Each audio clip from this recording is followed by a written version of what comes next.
Welcome to the Cohn phone. I'm the Cohn answering the phone today. Grant Cohn. Want to start off by saying rest in peace to Dwayne Haskins. That's tragic, sad news. Really upsetting. Got hit by a car. Don't know what happened. Wow. I can only imagine how his teammates that are down in Boca Raton feel. That's probably really traumatizing. Probably a lot of people here are watching or upset about it. So I just wanted to mention that off the top. But I think most of you guys are probably going to call in to talk about Deebo. I feel like in the off season now, like the best thing to do with the Cohn phone is to just do one like while things are going on. You know, sometimes nothing's going on, not much to talk about, but I'd love to know how all you guys feel about this saga that's going on Instagram, you know, between Deebo Samuel and the 49ers. It's a new way to cover contract negotiations in football in general. Some people think it's a non-story.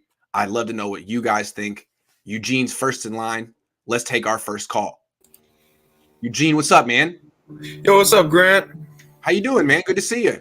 Good to see you, man. I'm doing pretty good. So, I've been listening to a lot of your shows recently, and I don't get why the 49ers haven't done anything relevant. Yeah. And I really wonder, like, we don't have that many draft picks. We have like what, 7? Yes. How many of that's going to go? 9. Okay. Probably what, 2 picks to the O-line? One of those. Well, I mean, yeah. I mean, it's just that they have like 4 picks. They have 3 picks in round 6 and 1 in round 7. So how are they gonna use their first 4? Is my question. Like, they have 1 in round 2, 2 in round 3, 1 in round 4. Those are the Niners need starters at a bunch of positions, unless they think, you know, Jalen Moore is going to hold it down at right tackle, or Talanoa Hufanga is going to hold it down at strong safety. I think they need a bunch of starters. So I'm curious to see what they do with the top 4. This draft is so important. They have to get a bunch of starters. And they didn't, like last year, they were like, no rookies can start for us. Like Elijah Mitchell became a starter because Mostert went down. Ambry became a starter because Verrett went down. But essentially, no one was allowed to play if you were a rookie. This year, it's like, we need you to start, and you're a third-round pick, and you're going to start. I don't know. So why are they acting like this all of a sudden? I think they're pretty clear. Like last year, they were talking about Super Bowl aspirations, 2019 vibes, at the State of the Union stuff, at the State of the franchise. This year, I think they're trying to take pressure off of Trey Lance. So they're not signing guys in their 30s other than Kerry Hyder. I think it's the wrong way to go. I'm not condoning it, but I'm trying to explain it. I think they're trying to not make it seem like, oh, Super Bowl run, because they think they need to wait for Lance to develop. When I'm saying they have Deebo Samuel right now, stop worrying. Yeah, and see, the thing is, they don't even go at the mid-tier guys, like the guys that could that you could sign for like $5 million, $6 million, $7 million. Mid-tier guys that would technically they have no cap space right now. Yeah, so, because of James Richard Garoppolo. So, if the Niners wanted to sign anyone, they would actually have to extend another person. And who are they going to extend next? Their 30-year-old strong safety, who we all love. But I mean, that's a big commitment. It's not something the Niners normally do. Or who else? They already extended Armstead. That was a mistake. They already extended George Kittle. I didn't like that. McGlinchey? You're going to extend McGlinchey now? Samson Ebukam? I don't know. I mean, okay, Samson Ebukam for the right price. I mean, maybe 2 years, 10 mil. That wouldn't be too bad. He's had like 4 good games for the 49ers. Now you want to extend his contract? See, I think there's a reason the Niners haven't and aren't and are just signing guys like Marcus Johnson. Because we have a great D-line coach, and he makes a lot of guys. And I don't think they want to extend any more contracts and create cap space that way right now. Unless I'm wrong, unless they're going to go sign Tyrann Mathieu today, which they won't. And it's too bad. He's probably going to go to the Rams. Yeah, and the thing is Jimmy going to cost us Deebo? Because Deebo wants his money, and the longer we wait, the more he'll want. I don't think they're related. I don't think they're related. I think the Deebo issue is just about the Niners and their budget, because Deebo's getting paid, next year. I don't think anything that happens this year is going to affect his money this year. It's more going to be like the next 2 years, and Jimmy will be gone by then. So I think it's more about the Niners just like, can you wrap your head around spending $30 million a year on a wide receiver? Can you front load the contract? Can you do things you wouldn't normally do because he's special? Because really, like, the Niners have had a lot of good edge rushers on their team the last 25 years, but they have not had an offensive weapon like Deebo since Terrell Owens.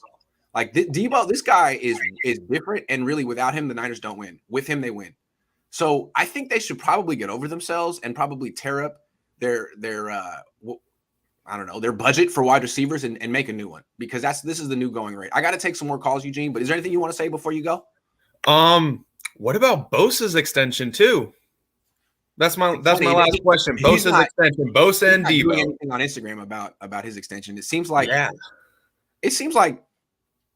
he knows what he's going to get. His brother just got an extension that was about $28 million a year. He's probably pretty confident and he knows what he's going to get. I think the market's fairly defined for edge rushers. The thing with Deebo is that wide receiver market is exploding. Are the Niners going to acknowledge that? And are they going to try to call him a wide back? Are they going to say that he's not really a wide receiver? He hasn't, you know what I'm saying? So I think probably Nick Bosa, he doesn't seem to be upset. He's not doing anything on Instagram. That's how I gauge how upset people are, whether they're scrubbing their whether they block you or not. Yeah, exactly. Well, Bosa did block me too. I'm oh, he did? Bosa blocked me before he got drafted by the 49ers, just from analyzing his game and putting out videos of what he did well and what he didn't do well. I swear. But you know what? That's ancient history. Hey, Eugene, good to see you. Okay, take care. All right, you too. Phoenix, you there? Going once. Going twice. Voice ad agency is definitely there, man. What's up? What, Grant? What the hell's going on? I don't know, man. This is like a damn like Kardashian film where just every episode is filled with drama. Yeah, pretty much. Yeah, absolutely. And it's stupid drama, right? It's like really, this is what we're going to be talking about today. Instagram. Oh my God, he changed his profile picture. But for a 25-year-old, that's a big move. 26. You know, I don't blame him though.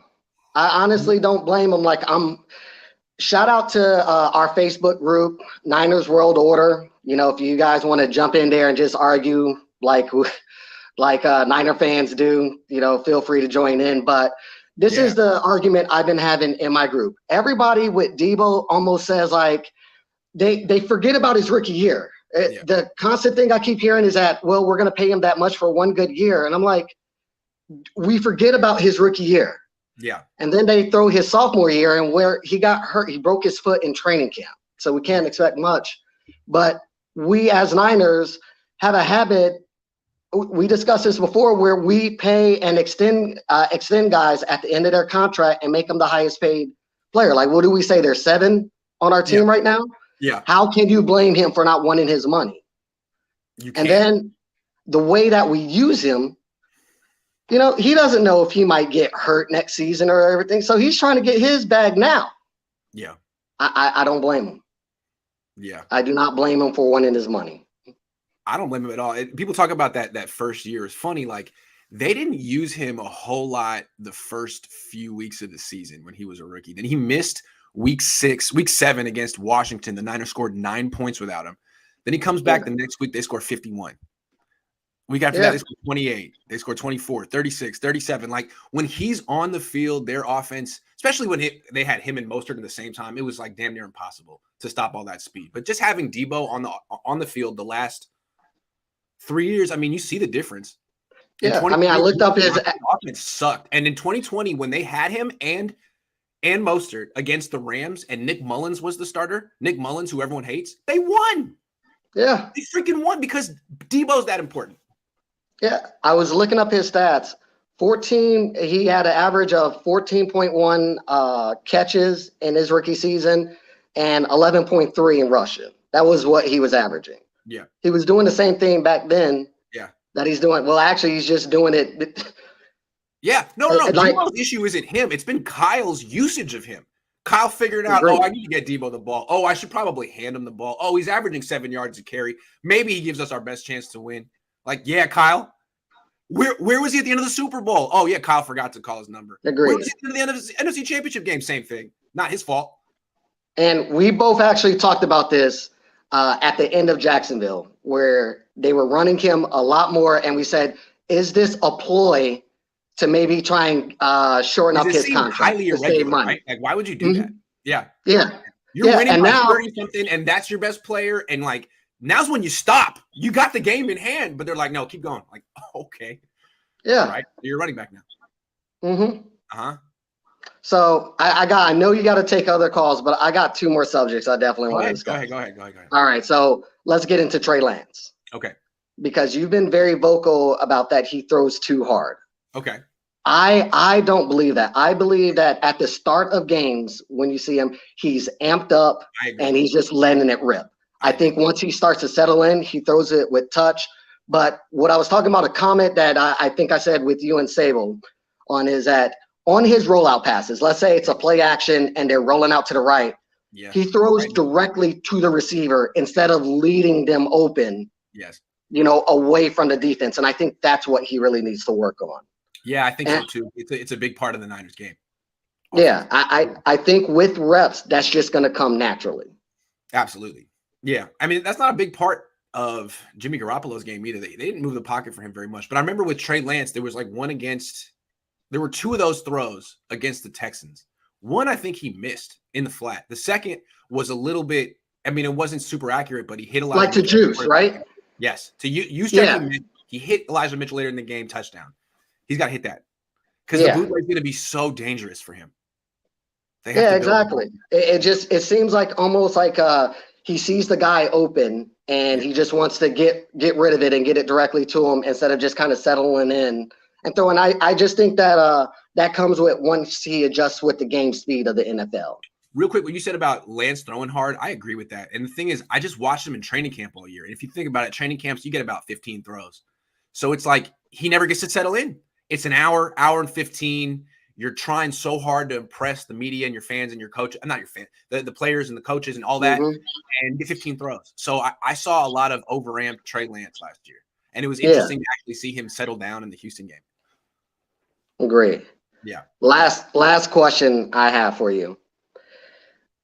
This Jimmy G debacle, as far as the trade. Who do you think is to blame the most? Because I have a little conspiracy on it. That's a good question, man. Do you want me to go first? No, you go. I believe this has to do not with Jed York, but his parents. Wow. Why? That's what I believe. All right, wow. let's go back. I don't even know. Right? Let's go way back. Okay. When they first acquired the team. Yes.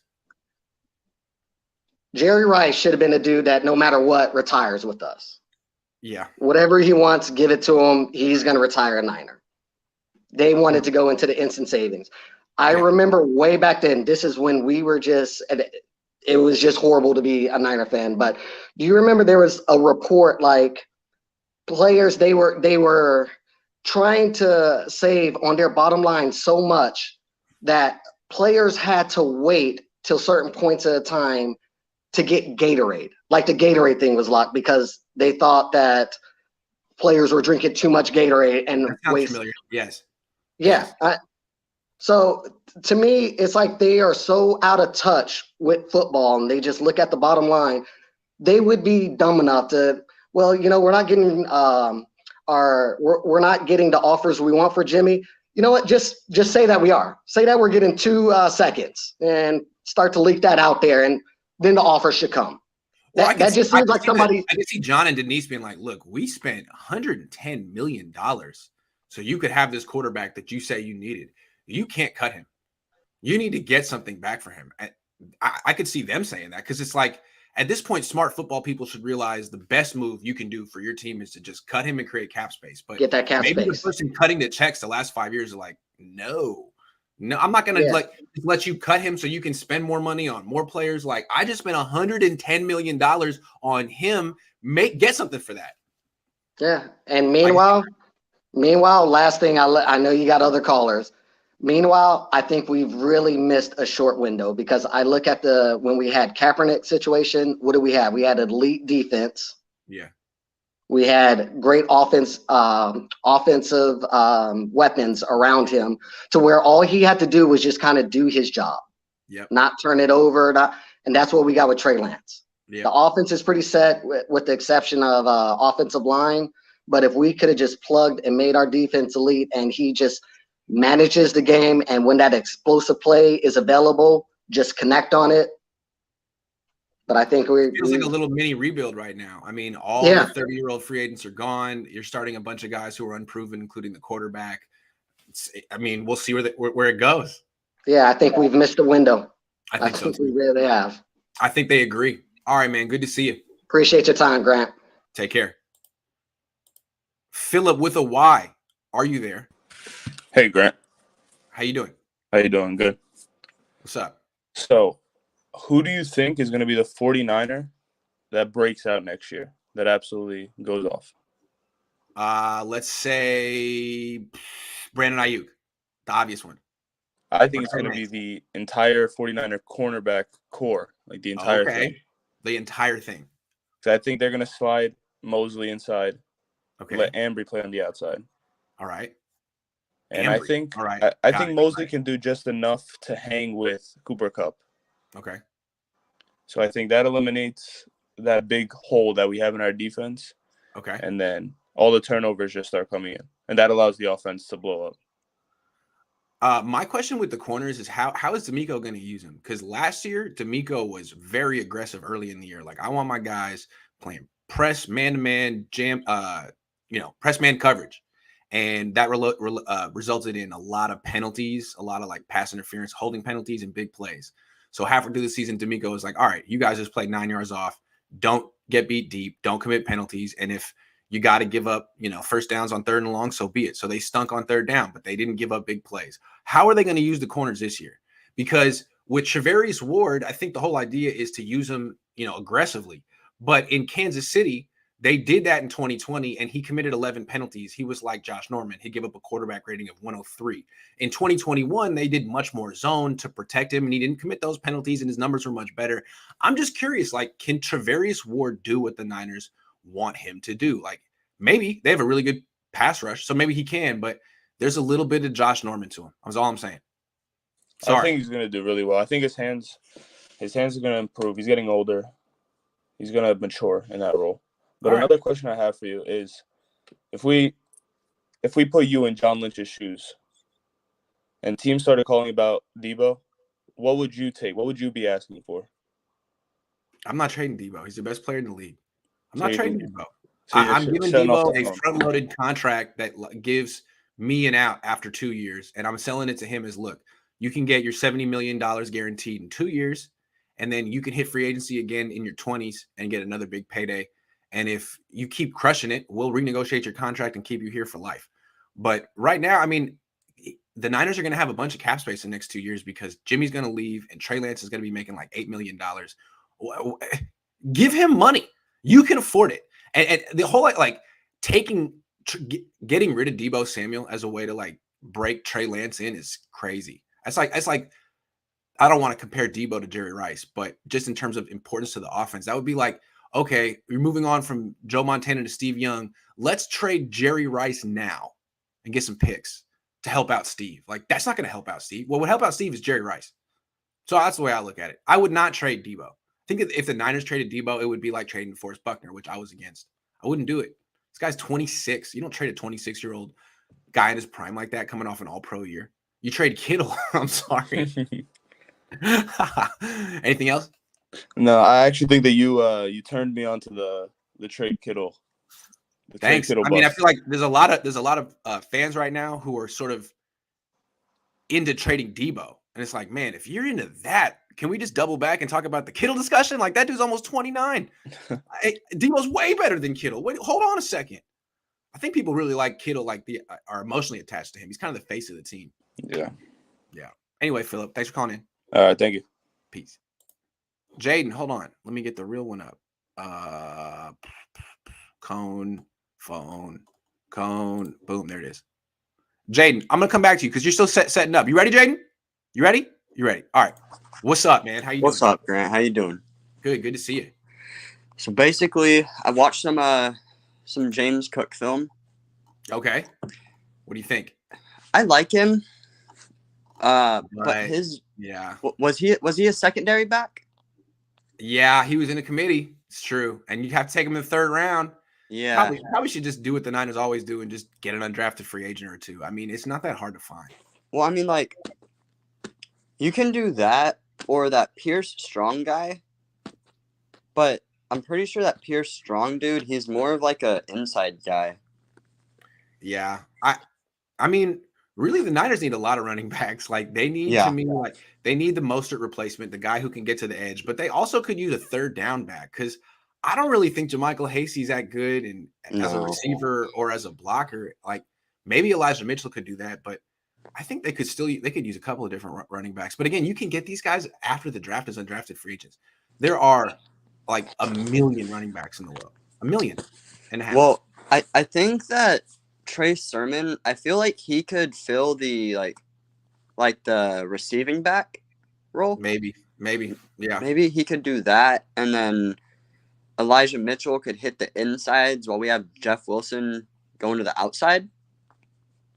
Yeah, Jeff Wilson isn't quite fast enough. Jeff Wilson can hit it inside really well. Yeah, I think they're very similar, Mitchell and Jeff Wilson. Mitchell's a little bit better, but they could really trade use one of the two and like still have like until they find that Mostert replacement. Deebo's playing running back. Deebo's got to take 7-8 carries a game, however many it takes to win. We can't. All right. So this Deebo controversy that's been going on, it's been having me stressed out, man. How stressed? Like 11 out of 10. 11 out of 10. Damn. This is ridiculous, dude. I know. So what's the most recent update since after he unfollowed the Niners on Instagram? Nothing. I'm waiting with bated breath to see what he does next on Instagram, but so far, nothing. I think he made his point, though. What are the Niners going to do? Are the Niners going to take down pictures of him? Oh, that would be cold. It's a Cardinal situation all over again. Is Deebo gonna have to come out with like a really long statement being like, hey, I'm just all about the team? Like, hey, guys, I didn't really mean to offend anyone. It wasn't even about football. I was scrolling, and I accidentally tapped the screen. Yeah, it was a mistake. Yeah. Like how I accidentally liked someone's photo type stuff. Right. All right. So let's say we do trade Deebo. Like, say the scenario does happen. It's not going to happen. But if it does, what do we do to fill his spot?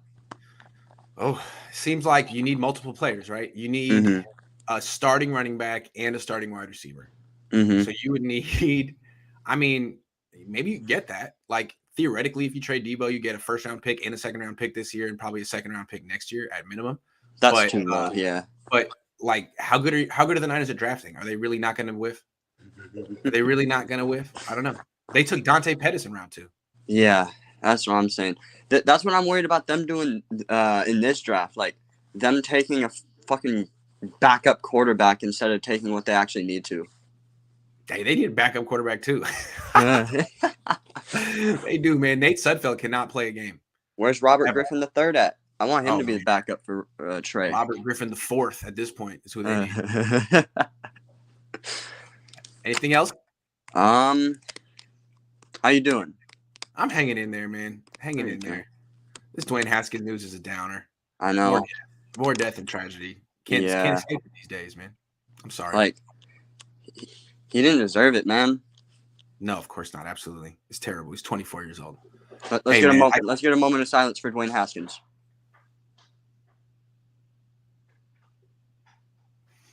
Thank you very much. Jaden, good call. All right, peace out. Lawless Light says, the problem is the 49ers thought they were going to trade 3 first rounds for a Trey and at least get one of them back for Jimmy. Like, really? Well, they did a good job of working one of those first-round picks down to a late first-round pick this year, but still, I guess they sold this to management as, hey, we're going to get a first-round pick back. Sure, we're giving up 3 first-round picks for Trey, but we're going to get one back for Jimmy, so it'll only be like 2 first-round picks. No, you didn't. No, you didn't.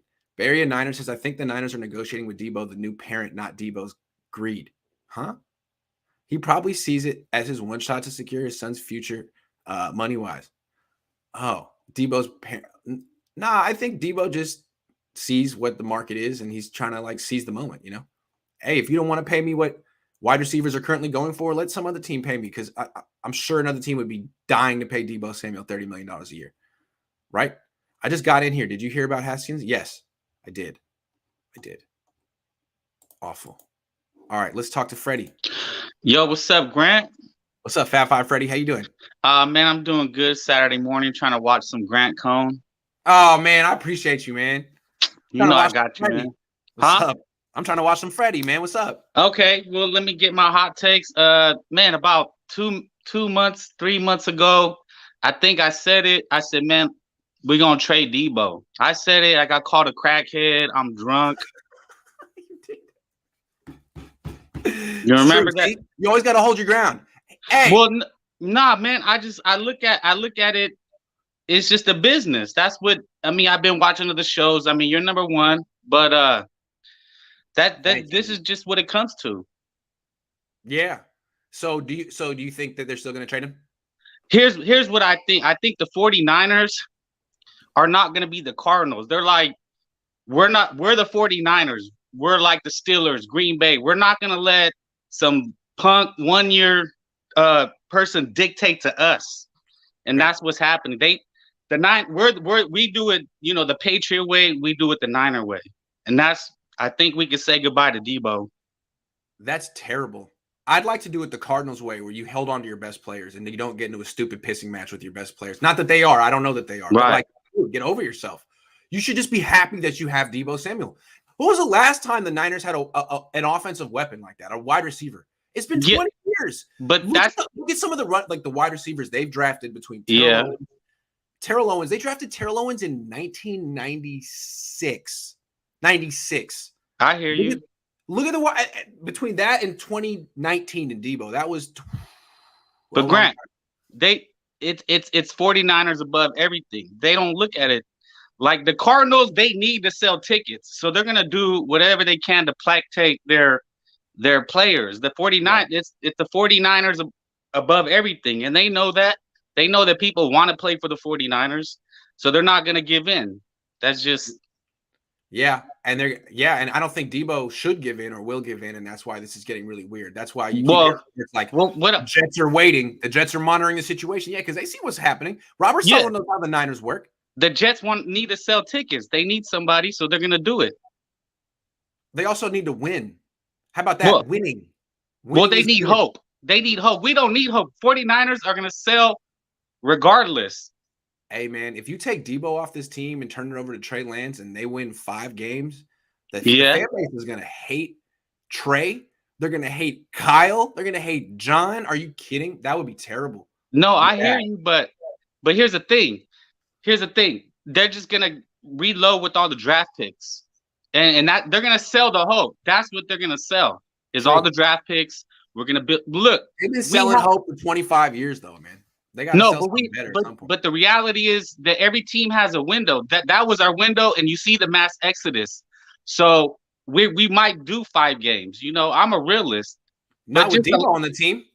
No, they would have with Deebo off the team last year. They would have been a 5-win team. But with Deebo on, Deebo's too good. If you give him the ball enough times, you win.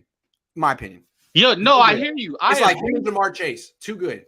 No, I agree with you. But what I try to do here, and like what I see you try to do is predict. Yeah, you're right. I'm sorry. I'm not trying to argue with you because right. I love it. You're right. I'm just it's bothering me that you're laying out exactly what the Niners are going to do. I'm like, man, you're right, and it pisses me off. I feel like I'm arguing with Parag right now because you are channeling him so perfectly. Yeah. No, but that's what we do here. We just it is. People get mad at these opinions, but they're just opinions based on facts of what because you got to see the writing on the wall. Right. Like this lump, I don't even want to say his name. Yeah, enough. He's so out of touch with reality.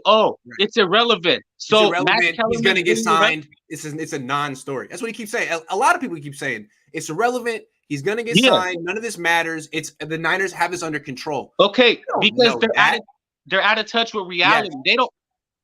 They look at it. I was on Twitter yesterday saying, like, dude, that is gaslighting. Those are people who are too lazy to find out what's happening, telling you nothing's wrong, so you feel good about your team. Like, look, at least you can't accuse Freddie of coming on my show exactly to tell you what you want to hear. Freddie said it months ago, and you I called said him a it months crackhead. ago. You called him a crackhead. Well, here he is. You can apologize. And I said what I said was I would take decaf. I know. Look, I agree with you, but I'm looking at what's gonna happen. I would have took decaf, and decaf is gonna get more than Deebo. D who? No. Okay, decaf is going to get more than Deebo. Nobody wants a Deebo. See, Deebo doesn't get it. He's a running back. Okay, what you and I talk about, everybody talks about, this is what they use in the negotiations. They tell them, hey, you're a running back. This is like what you and I talk about. People are think we're gaslighting. No, this is the conversations they actually have because they're negotiating the business. They try to talk him down. He's trying to talk him up. Did you say decaf? Is it DK Metcalf? Yeah. Okay, sorry. I like that. I'm saying that from now on. Decaf, because he's. I said decaf. I like that. I like that. Well, they say Metcalf, but because the NFL, this is what I'm just making a hot take prediction. They're gonna send a message. We want a true number one. That's what you pay for. You don't pay for a running back. Running back. You said it. I said it. People got mad. Oh, he had an All-Pro year. Yeah, but Stephen Diggs, all these guys have been doing it. And they did it 8 years. What's really tough about Deebo is he is the best player in the league, but most of his value is at running back. You don't. But my biggest take, why I said I wouldn't do it, is if you look at the biggest years in NFL, Priest Holmes, CJ 2K, Derrick Henry got hurt the next year. You got, my bad. Running backs get hurt. They all, except for Frank Gore, they all get hurt. Would Frank Gore's an anomaly. I mean, he's played 20 years. But you know what, Grant, thank you for the time. Big victory lap for you. This was a great call, man. Big victory lap for you. This was a great call. Well, I want to see the comments because I get roasted, man. I get roasted. You get roasted. True. I just want to know how you take it, man. People be getting on you, dog.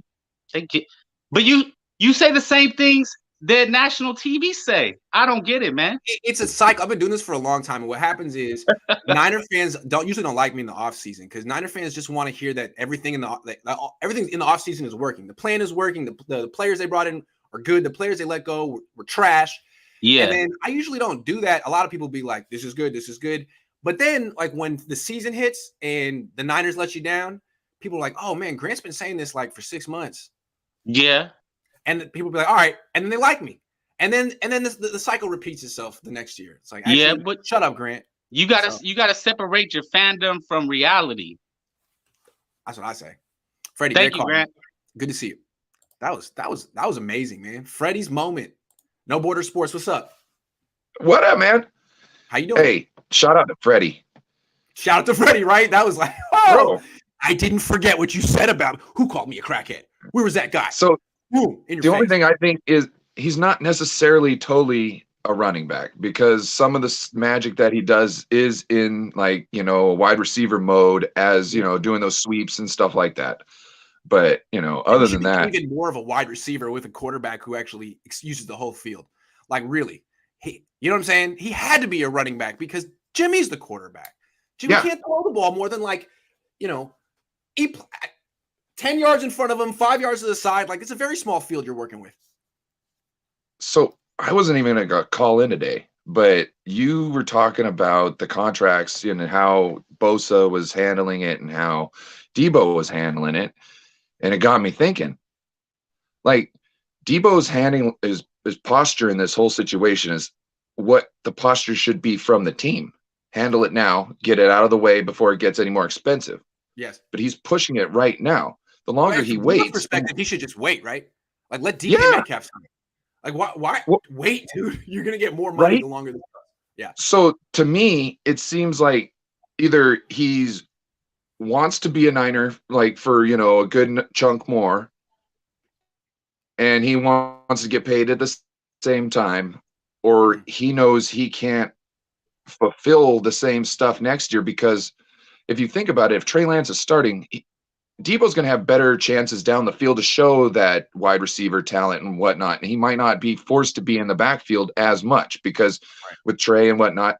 And also like in the run game, Trey's going to help, just being there. So it seems like everything seems like it should be better next year and he should have more. And look, what if the Niners don't want to pay him? When he hits the open market, he should get way more than what he would get on a deal right now. My guess is that the Niners have presented Deebo an offer and haven't upped it. And what the Niners are saying is like, look, just wait. Oh. Like, we're we don't really budge off our number until July. And what Deebo is probably looking is like, man, you still have this on the table, like, and the price keeps going up. Like, it must be okay.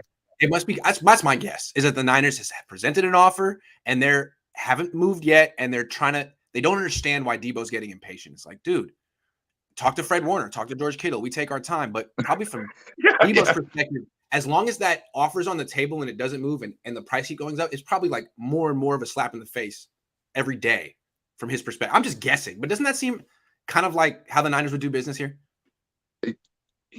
Yeah, but at the same time, who's not slapping the Niners behind the seam saying, get this done right now?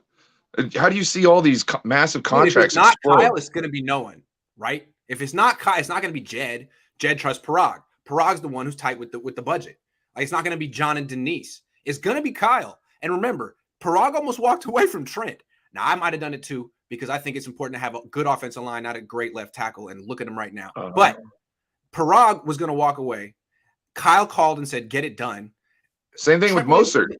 Yeah, and exactly. Trent Williams is only making $23 million a year. $23 million. That's nothing compared to what Deebo is probably can command. So I'm curious to see what Parag thinks and what Kyle's going to do. Because really, Kyle could be like, you know what?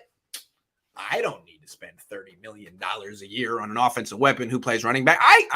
Give me Saquon Barkley. Let's trade for him, and then we could trade for another, and then boom, 2 players.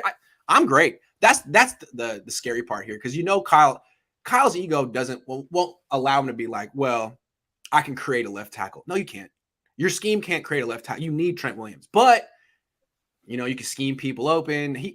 His scheme is the star in his mind. That's scary here. That's scary. That's scary. Well, thank you very much. Get over himself on that one. Sorry, what were you gonna say, dude? Bill, if only Bill would have stayed out of his own way a little bit. You know what I mean? Like, all right, no borders. I gotta keep it pushing, but it's good to see you. Yep. Thank you, sir. Have a wonderful day. You too. The Mech, what's going on? Hey, Grant. A nice background. I like it. Thanks. I have something pretty simple to talk about, and it's running backs. Yes, thank you. Basically, I think the 49ers should never go strong for a running back. In a draft. They should just go for the end of the bucket and see what gets to them. Because I was thinking, I agree. like, who have they gone strong for? Trey Sermon. Didn't work. Yeah. Joe Williams. McKinnon. Coleman, maybe. Yeah. Like $5 million. All of those were like meh. All just nothing special. Yeah, just who did they go after the draft every year, right? Who have they gone like weak for? Like not looking much. Breida was good. Mostert. Mitchell is a 6th round. It's kinda. Oh no. Hasty is decent. Yes.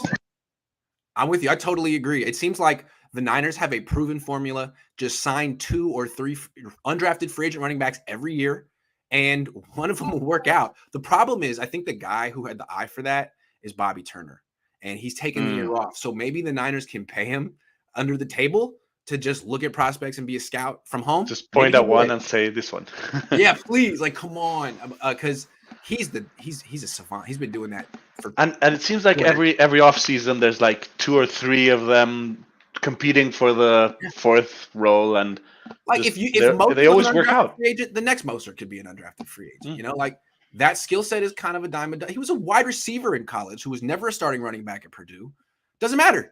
All you need is 4.3 speed, a little bit of burst, some vision. But I think you can tell he wasn't a running back because he gets injured. He doesn't have the body to resist those hits. He runs high. Yeah, he gets some big hits. But when he's healthy, wow, he's the best running back in football. Yeah, he is. He's the best, like, speedy, get to the edge and explode. Yeah, he really is. I hope he stays healthy in Miami just because I like watching him play football. Yeah. And the other thing is Deebo. I think trading Deebo is just a huge mistake, and they should not do it. I think it's better if they just keep him another year than trading him. Yeah. And just use you were injured 2020 excuse, prove it one more year, If you do that, well, they'll give him the big extension or just extend him now. But trading him is just no. I don't know how. I'm not good with math and contracts and stuff, but basically, can't you just give him essentially like a 2-year guaranteed contract? Maybe 2 years, $70 million right here. Boom, $35 million a year. Who cares? I mean, are you happy? Because I don't really want to commit to you. I'm going to be playing you a running back, but I'll give you this much money, and if you work it, we'll give you another contract in 2 years. Like you'll be up for another payday. Doesn't that sound good? That only works if Jimmy's out. Yeah. And the worst thing is it's Jimmy's fault that he's a running back, that's true. Because Jimmy was babied the whole year. It's true. And if the Niners had a replacement for Mostert, which is where our conversation started, and if they actually didn't have Jimmy Garoppolo, they could just use Deebo Samuel on like 1 carry and 1 end around a game. Boom. You don't have to worry about it. I mean, that's a good way to use his skill set. Now you're not risking every time they get to the end zone, just give it to Deebo and he'll run the red zone. You're like 20 to 25 yards out. Boom. That's get your touchdown on the ground, but that's it. But no, they can't. He was so elite at that. Yeah, like the highlights are all just him running in from 20, 15 yards out. You can't tell me that. I mean, an edge rusher makes a bigger impact. A sack makes a bigger impact than the 25-yard house call. Like you just don't even need a red zone offense at that point. He's the red zone offense. Yeah. All right, man. Good to see you. Okay. Take care. Bye. Lawless, what's up? Yo, what's up, man? How you doing, man? First time. Good. First time on your show, man. So this is crazy. Where you calling from? I'm from Sacramento, but I live in Vegas now, man. Stuff got too expensive out there, so I had to make moves. Yeah, I was just looking at your house, like, man, you got a nice big house, man. Like, where can I find that? I'm looking for that. It's nice, dude. It's like 3 stories under like 4. Put it that way. Wow. Dude, I'm over here looking for stacks in Oakland, man. It's rough. All right, man. Let's talk. Hey, look, when is the last time we drafted? What was that year we drafted 2 O-linemen in the first round? You remember what I'm talking about? 2010. I say with Mike Upati and Anthony Davis. I say we do that this year, set up Trey for success, man. Cap ran on that. We need to set him up for success. So that's one of my hot takes. My hot take was the Harbaugh era fell apart because Anthony Davis fell apart and wasn't there in 2014. Yeah. He was really important. You're right. With Mike Upati. No, that's true. How do you bring in Trey Lance and make the offensive line worse? How you do that? Yeah. Come on, man. Yeah. Hey, have you seen Mike on Instagram? Have I seen him? Did you see his pictures from last night on Instagram? Dude, he looks like Joe Staley, dude. He looks so skinny. Super duper skinny. He looks like he weighs 250. I don't want a vegan offensive lineman, dude. He's coming back from a serious quad tear. How many squats has he really done the last 6 months is my question. I don't know. All right, so here's my other thing. How are we gonna, this is about Deebo. How do we have the audacity to treat this man like a running back when you know better than I do running back lifespans? The contract negotiation, man, they should be give, not take. Like you're using him like a running back. Like, pay the man. Why would he not want to get paid? The only reason they're using him like a running back is because their quarterback can't throw the ball more than 10 yards downfield, and they never replace Mostert. If they had Mostert, they wouldn't have to do this with Deebo. You could just be like, all right, 1 end around a game, maybe 2, and that's a perfectly fine way to use a wide receiver. Okay, and then here's my thing. Even let's say we trade Deebo, right? We get some draft picks. Dude, we're spending too much time trying to figure out all the lab draft picks that we failed on. So why would we even trade that when we got Jalen Hurd? We still got the guy from the D line we're still worrying about right now. Like, we're still making up for failed draft picks in the long. Yeah. So, like, why even do that? You know what I mean? So my last question is, like, this is what I really want to ask you. I don't know how to say this the wrong or right way, but do you really feel like right now this organization is about winning Super Bowls, man? No, because I feel like to be about winning Super Bowls, like, it's not every team wants to win a Super Bowl, right? Everyone wants to win a Super Bowl, but I feel like, do you have to? Because the Niners seem pretty content to, like, make the playoffs and fill up their stadium. I mean, I've never seen a team make an NFC championship and then have an offseason like this where they're like, you know what, we could have missed the playoffs, so we're just gonna make. Dude, what are you talking about? You're so that's why I feel like I think the fans need to revolt. Like, we need to change our name, not from Faithful It needs to be something more direct. Like we need to be like Eagles fans. Like no, like we need answers. Like right away. I see. But a lot of Niner fans are like, "Hey, man, we made the NFC Championship game. Let's trust the process." Like, can you explain the process to me right now? It seems like the Niners even told you, like, we wanted to trade Jimmy, we blew it. It's Jimmy's fault. Bear with us. We're trying to figure out Plan B. Like, it's not Jimmy's fault. It's your fault. What are you talking? And you can cut him right now. You can cut him right now. That's all right. I got one more. I haven't been trying to buy in on this one, but I'm buying it. Look, trade Kittle for Alexander straight up. Jair Alexander. I'll take that. Straight up. Period. Then we're good. I like it. I like it. I would trade Kittle. He's old, man. Sorry, George. I don't know. The football world. Anyway, hey, great call. Call back in again sometime. Yeah, for sure. All right, man. See you later. Peace. Okay. I'm gonna jump ahead a little bit. Bryant.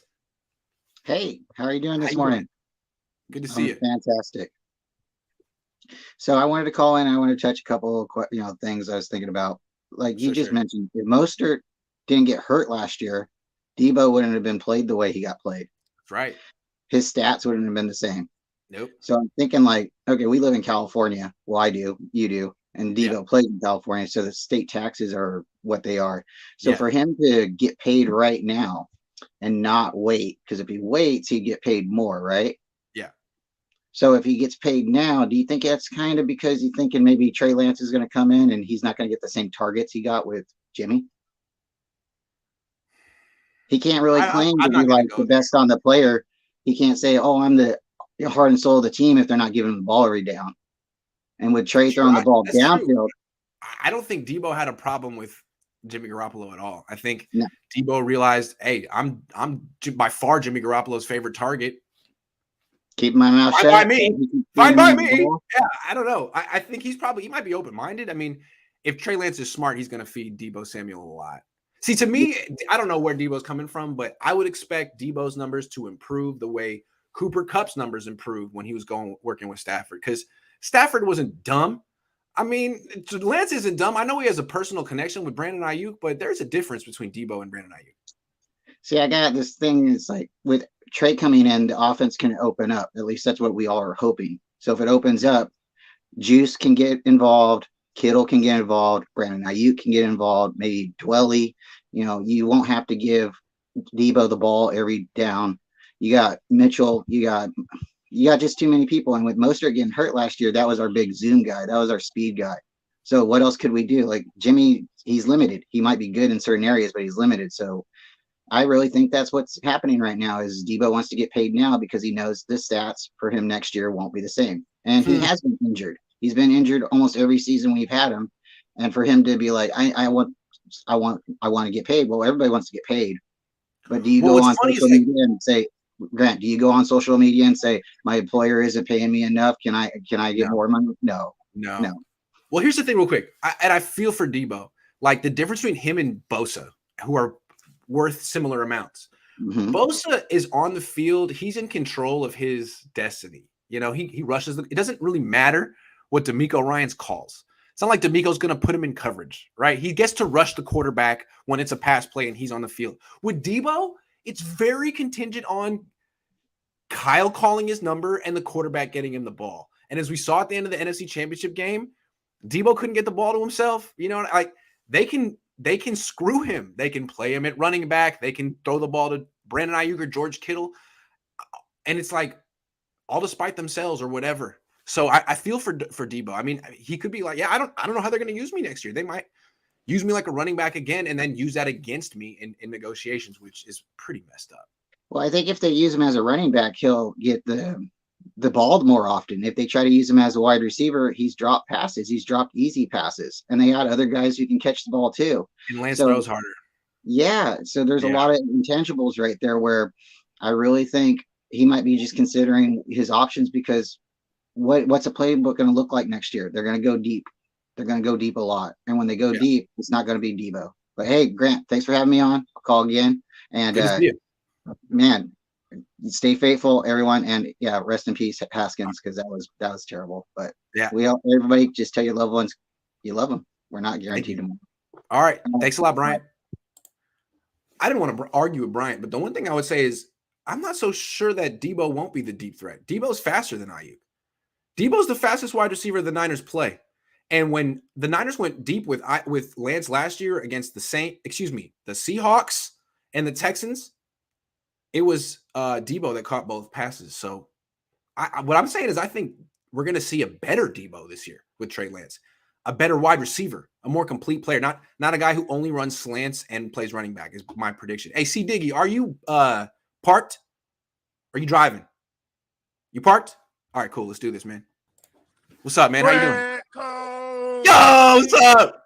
Hey, How you doing? I made it on here. This is my first time making it on here. I got a couple things I want to run through real quick, man. All right, man. Real quick. Look at my little C Diggy in the back.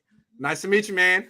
Hey, I think this going back a little bit because, like I said, it's my first time on. But as arrogant as Shanahan can be, do you think that the end of the championship was sink or swim with Jimmy to try to separate him from the locker room? You know, he put the ball in Jimmy's hands and wanted Jimmy to close that, Trey. Okay. Close it. Yeah, he wanted Jimmy to win that game.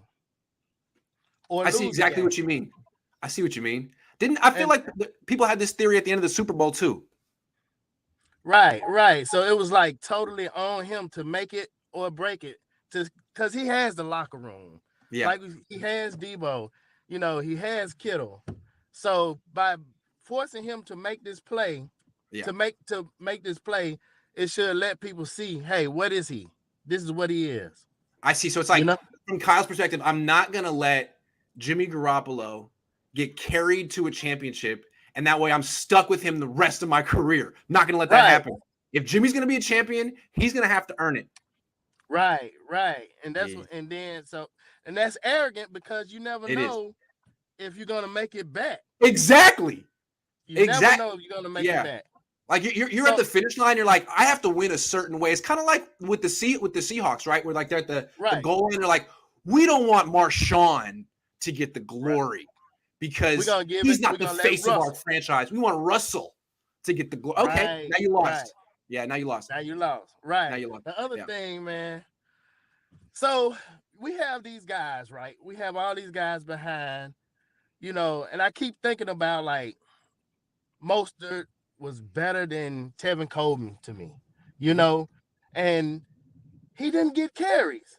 You have these guys that don't. So last year, right? It was like Mohamed Sanu playing. Like, dude, he's not good, Kyle. Right. Yeah. So could he be doing the same thing with the linemen? So we had so many linemen leaving. Could it be the same way? Possible. You mean on the offensive line or the defensive line? Offensive line.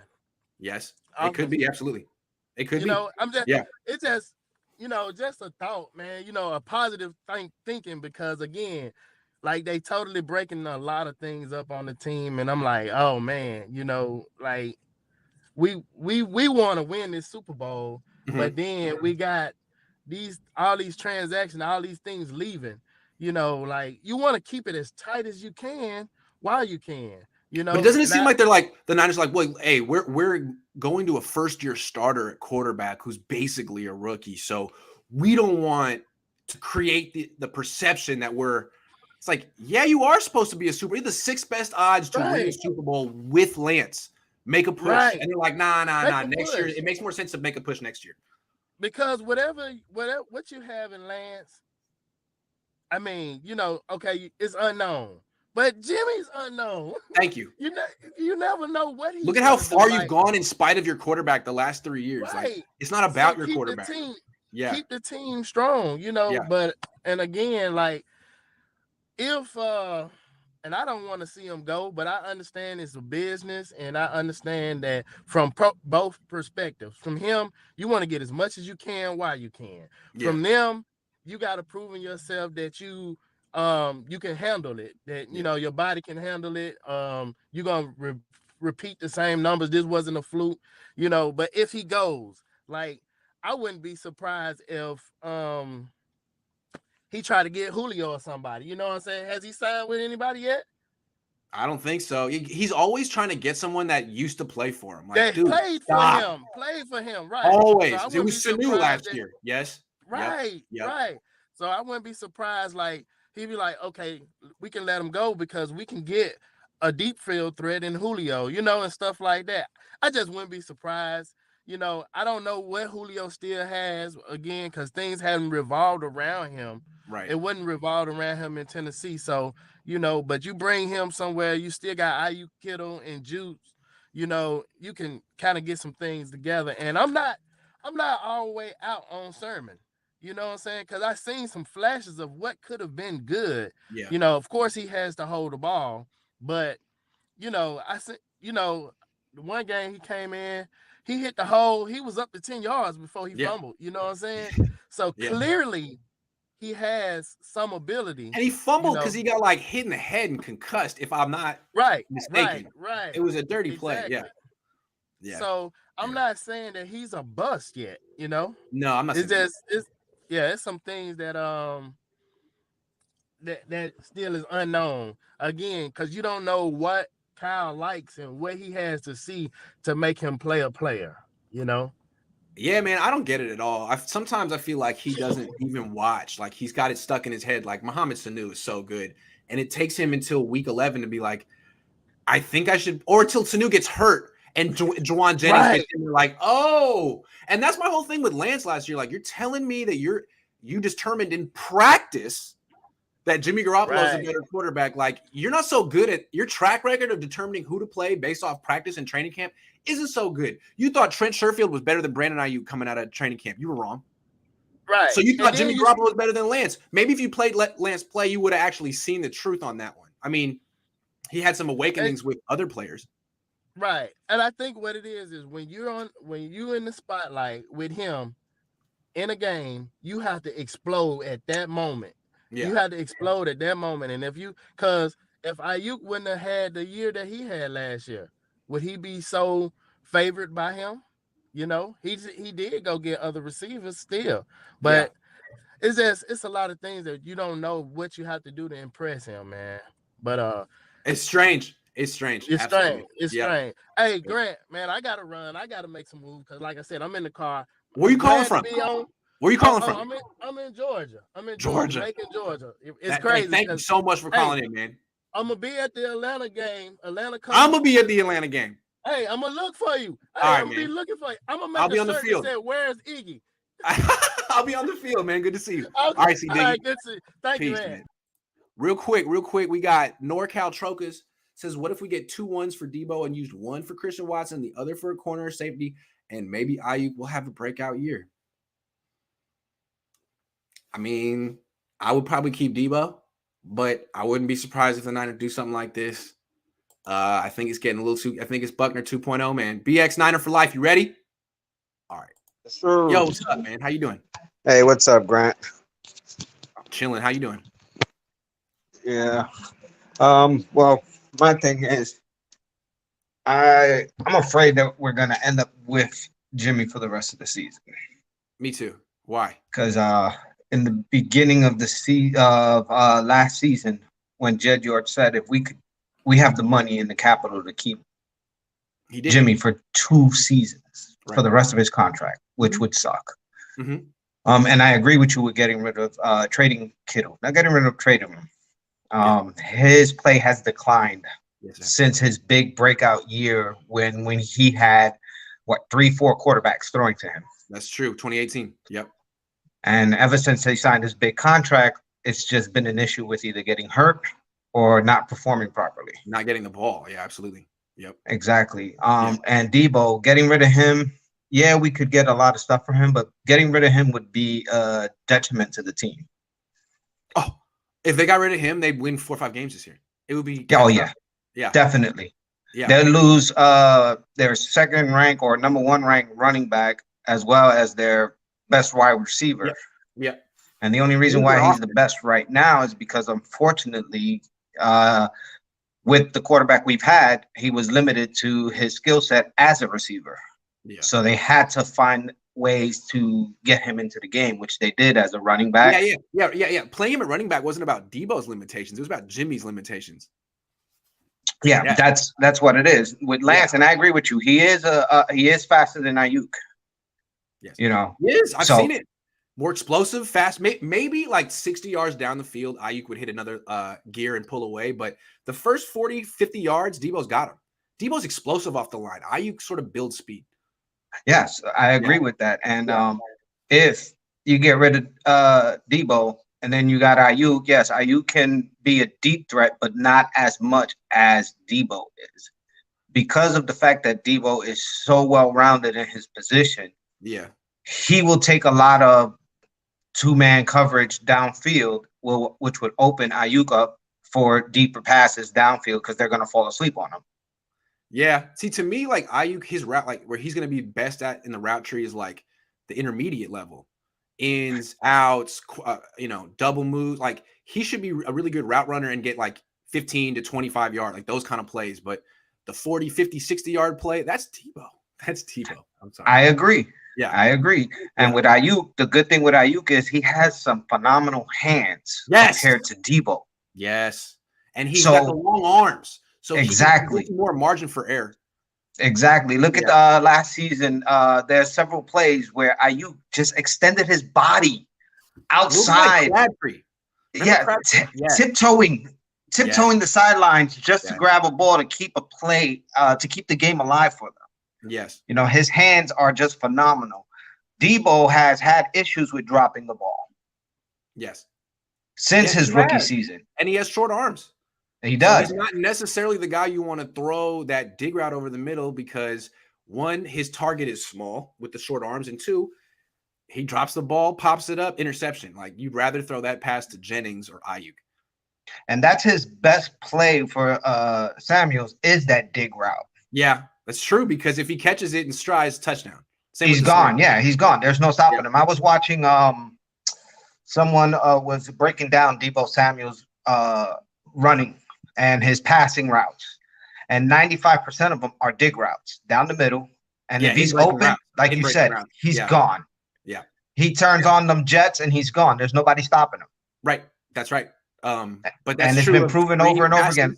That's true of slants. That's true of a lot of stuff. I mean, anything, you don't want him running stuff where he's catching it moving toward the quarterback. You don't need him running comebacks. You want him catching the ball with his shoulders pointed toward the goal line. Like correct. Yes, I agree. I agree because if he's coming back to the quarterback like he did several times for Jimmy, because he was either the O-line didn't hold back enough and the ball got tapped, or Jimmy just didn't have the arm to get it to him. He had to come back to it. That's an extra 5 to 7 yards he's lost. Yep. Or a touchdown. Right. Right. And again, like if he's working back to the quarterback, he's a small target. He's not like Jennings who presents a 6'3", or Ayuk. It's just a smaller target. You got to. Yeah. And Ayuk's long arms gives you that play. Who was it against? I want to say, I think it was against Seattle, or was it against the Texans, where that pass to the end zone on the corner, in the corner route over there that he ran on the ran on the sidelines, but just inside, and Trey Lance put it right on the corner, just where he was able to tap it with his fingers. Yes. And that could have been caught. Yes. If it was timed just a little bit better. Yeah. On Lance's part, but of course he's learning. The kid's only had 2.5 professional starts. Yep. You give him time, he's going to improve. I've been saying that for a long time. You have to give this kid reps in order for him to improve his game. And I can see that this season, if he is going to be named the starter, because the sad part for the team is there's no starting quarterback that's been officially been named. If you got, unfortunately. So I understand. You got 2 backups essentially. Yeah, that's it. That's all we got. We got one that ain't worth much. Anytime a team says they have 2 starting quarterbacks, that means they have no starting quarterbacks. 2 backups. That's correct. And then their backup is Nate Sudfeld, who, what does he do? Not play football. Not play. Hopefully, never started. He's gonna be the next CJ Beathard when it comes down to it, where they thought he was good, but they put him on the back end burner, and then when they needed him, he couldn't do anything. No. So it's gonna be horrible. We just need to what we need is our O-line to be shored up a little bit more. We need to be certain on our starting quarterback which everyone in the Niner Nation believes it should be Trey Lance. Unfortunately, that locker room friendship thing is going to be in the way if Jimmy G's still here in the beginning of the season. Yeah, I agree. Which sucks for the kid because, you brought him in to give him the opportunity to grow and progress with a team that is set to win a Super Bowl or go as far as the Super Bowl again. Yeah. He didn't come into a team like what's his name, Lawrence did, where he got nothing around him to build. He came into a team that's ready to go. Yeah. He has 4 or 5 of the top players on his team between offense and defense. Yeah. There is no quarterback to come into that type of situation in history that I know of. This does remind me of the days of Steve Young and Joe Montana. Yeah. When they had their riff. Also, I remember with Kaepernick and Garcia. Yeah. I remember all of this. I've been watching Niners since I was a kid. I'm 43 years old, so I've been watching them for a long time. And there was a point in time where I actually stopped watching because they were garbage. I lost faith in them. And just recently, when I started watching them again, and I saw the slight improvements they were doing with their team, and I became a bigger fan again, which I agree. I love my Niners, but at the same time, you got to make better business decisions, and the owners need to take control. They got to stop leaving it to their staff, which would be GM or your coaching staff. They can't make those calls. They can make the calls and saying, hey, we want this player, we want this player. But this dude Parag has to stop saying, well, I can't pay him this much. I know. BX Niner, we got to take some more calls. It's good to see you. That was a great call. All right, man. All right. Thank you. Have a good one. You too. Big Shard. Oh, what's up? Hey, what's up, Grant? Good morning. How's your day going so far? It's going pretty good so far, man. How about yours? I have some tragic news about the Dwayne Haskins news. Okay. I would say I would believe that Pittsburgh Steelers fans would be very devastated right now with the passing of quarterback Dwayne Haskins when he was struck by a car at the age of 24, which is very young for a football player. And also my prayers and condolences go out to his family and all his loved ones. And he was also a young man with tremendous amount of potential and an infectious personality, and we are heartbroken, and it is an understatement.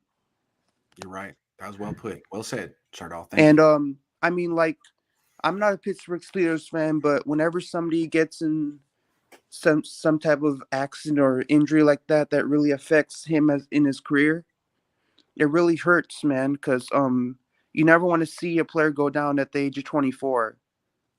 No. And especially getting struck by a car, which is even more serious. So, what were your thoughts when you found out that this tragic incident happened to such a young athlete of his prime? It was really sad. I mean, it really doesn't matter that he was an athlete. I think that was a lot of people's reaction. It's just a young man who died. It's really sad. And there was that Adam Schefter tweet where there's like Dwayne Haskins, who was at Ohio State and struggled in the NFL. Is like, who freaking, that's not relevant. This is a young man who's 24 who died. It's just sad whether or not he played football. And I think a lot of people got mad at Adam Schefter for that. I understand why. Like, sports writers can be so insensitive. Like, a guy dies and he played sports, so like half of the article about his obituary is like what he did in sports. He batted, he had 10 touchdowns in 2019, and he was the first round pick, and he got bounced around the league. Like, he died. That, can we talk about who he was as a person and not just his stats? I mean, it just seems like kind of a insensitive way to reduce someone after they're gone. Anyway, you asked the question. Anyway, what's on? Yeah. And I mean, I'm just like really, really, like, when I heard about it, I was like, like, he's a star. Like, whenever you don't want like your star quarterback, whoever, to get involved in such an incident like this, it really, really hurts. And I'm trying to hold back tears right now at this moment. I'm having tears flowing down my face, but I'm trying to hold back the tears. I'm trying to not get emotional at this moment. But it's a pretty emotional moment for the whole Pittsburgh Steelers, for the whole Steelers organization, Mike Tomlin, Yeah, but I believe I had another player from San Jose State also had the same injury. He passed away at the age of 24 as well. He was a Dijon Packer. He was a running back for San Jose State. He potentially got stabbed. Um, and then we don't know the information of his death. It hasn't been reported at the moment, but he was 24 too, and he died at the same age as Dwayne Haskins, and he was a star running back at San Jose State, one of the greatest running backs at our school. And then, you know, I just want to link that because I go to San Jose State, so I just want to link that to the Dwayne Haskins story. Same age, 24. Thanks, Chardell. How old are you? I'm 25. So when I looked at Dwayne Haskins, it's really surprising that he passed away at 24, and he was about to turn 25, but he passed away at 24. He passed away 1 year before he was gonna be turning 25 years old. Yeah. Yep. So I just wanted to say that because but even if I'm not a fan of this team, I still like to give my condolences and prayers out to the player. Even if I'm not a supporter of the team, even if I'm not from Pittsburgh or I'm not in the area. But you're a very empathetic person, Chardell. Thank you. But for the 49ers, who are some NFL draft prospects that you would like to get selected this year? Okay. I'd like the Niners to draft a starting safety. There's some guys like Kirby Joseph from Illinois or Jaquan Brisker from Penn State who the Niners could draft in round 2. There's a lot of good wide receivers the Niners could take in round 3. Guys like Alec Pierce from Cincinnati, Tyquan Thornton from Baylor, Kevin Austin Jr. from Notre Dame. There's a lot of good guys. I don't know. I'll be doing some mock drafts in the next few weeks, so I'll give you more. I promise. Christian Watson. Christian Watson's great too. He just probably at this point won't be in the Niners range. He's going to go probably top 40, I think. When you think of Deebo Samuel, I don't think he's going to get traded. I know there's lots of controversy going on with Deebo, but you don't think he's going to get traded, man? Do you think he's going to stay a couple more years in San Francisco, or do you think they're going to think about trading him if the time comes to, making that happen? I don't think they'll trade him. I think trading him, I think they know that they wouldn't be a winning team without him and that fans would be upset and they would lose and maybe wouldn't be able to fill the stadium. So I think for those reasons, it'll become a financial decision. Like,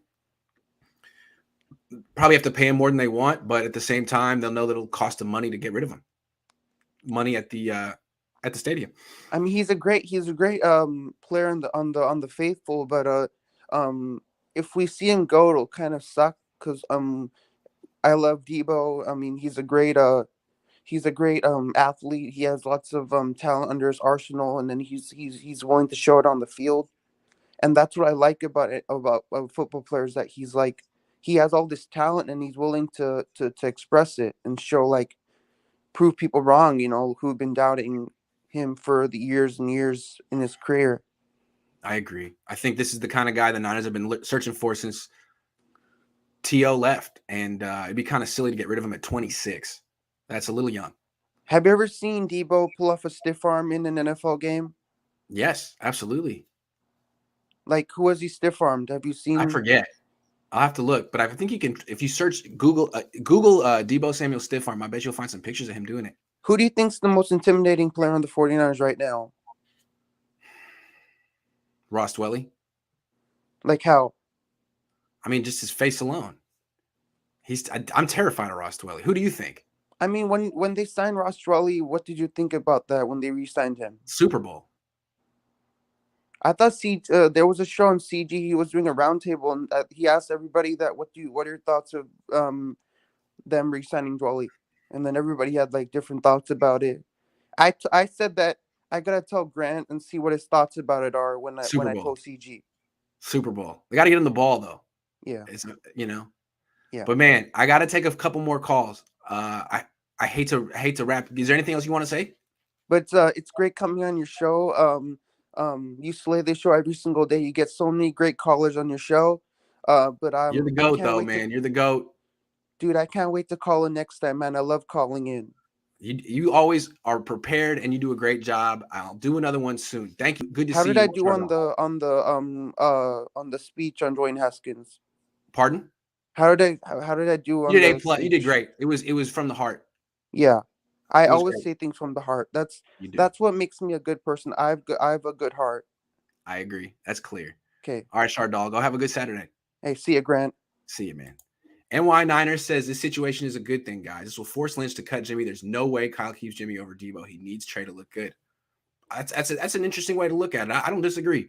Trade Kittle has become pricey blocking tight end. Keep Deebo. Thoughts? If you got to trade one, it's got to be Kittle. You don't trade Deebo. Damien says, Grant, Deebo's acting like a diva, dude. Be patient. Everyone else had to wait until around August to get paid. Deebo's just looking for attention. I mean, I guess, yeah, kind of like he's doing what Kyler Murray did, right? I guess the Cardinals are also telling Kyler Murray to wait as well. And again, why is Deebo tripping? Every month, like 2 weeks that passes, the price for him goes up. I don't get it. Swan Song, what's up? What's up, Grant? What's up? Man, so I'm worried about Dwayne making this team. I'm not. There's no competition. We got a new 6'9" tight end, man. You Who? didn't see? No. You didn't see it? You didn't see the new guy? Who? Did they announce it?